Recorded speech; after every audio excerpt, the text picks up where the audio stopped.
হয় আলেম হও, নয় আলেমের ছাত্র হও, নয় আলেমকে মহাব্বত করো, নয় আলেমকে সাপোর্ট করো। এই চারটা করো, 5 নাম্বার হয়েও না, আলেম বিদ্বেষী হয়েও না, তাহলে দুনিয়াও শেষ, আখিরাতও শেষ। চিল্লায় বলো ঠিক কিনা?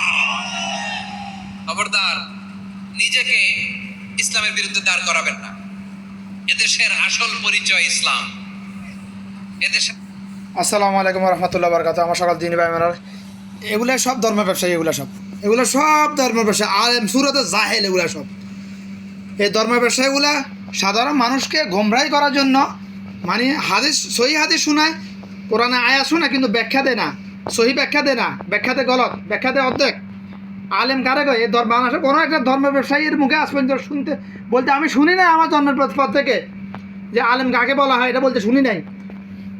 বাংলাদেশের ধর্ম ব্যবসায়ীরা শিখাইছে মানে মাদ্রাসা পালালে এটা আলেম, কোরআন মাজিদ দেখে দেখে পড়তে পারলে এটা আলেম, কোরআন মাজিদ দেখে দেখে পড়তে পারলে এটা আলেম না, মিথ্যা কথা। এটা আলেম তাকে বলা হয় যে আল্লাহর কথা, এই আল্লাহর কালাম, এটা এগুলো সব আল্লাহর কালাম, যে আল্লাহর কালাম বুঝে, জানে, বুঝে এবং মানে, তাকে বলা হয় আলেম। আমার সকল দিনই পাইব না, তোমরা আমার কথা বিশ্বাস করিও না।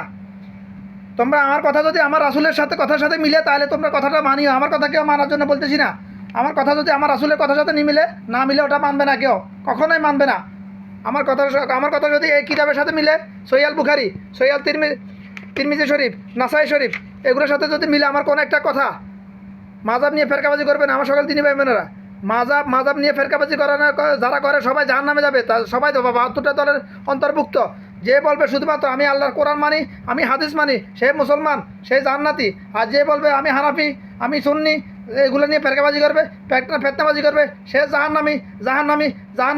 নির্দিষ্ট সময়কালের জন্য তাকে জাহান্নামে যেতেই হবে যদি ঈমান থাকে। আর ঈমান না থাকলে সে চির জাহান্নামি।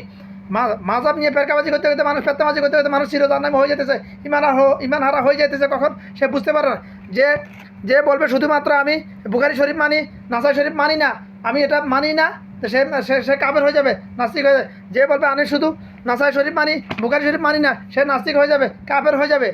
তুমি আমল না করো কিন্তু অস্বীকার করতে পারবে না। আমল না করলে মুনাফিক, অস্বীকার করলে কাফের। আমার সকল দিনী ভাই বোনেরা আশা করি বুঝাইতে পেরেছি। আলেম কাকে বলে? আলেম মানে যে আল্লাহর কালাম আল্লাহ মানে কোরআন মাজিদের প্রত্যেকটা কথা যে বুঝে এবং মানে, তাকে বলা হয় আলেম।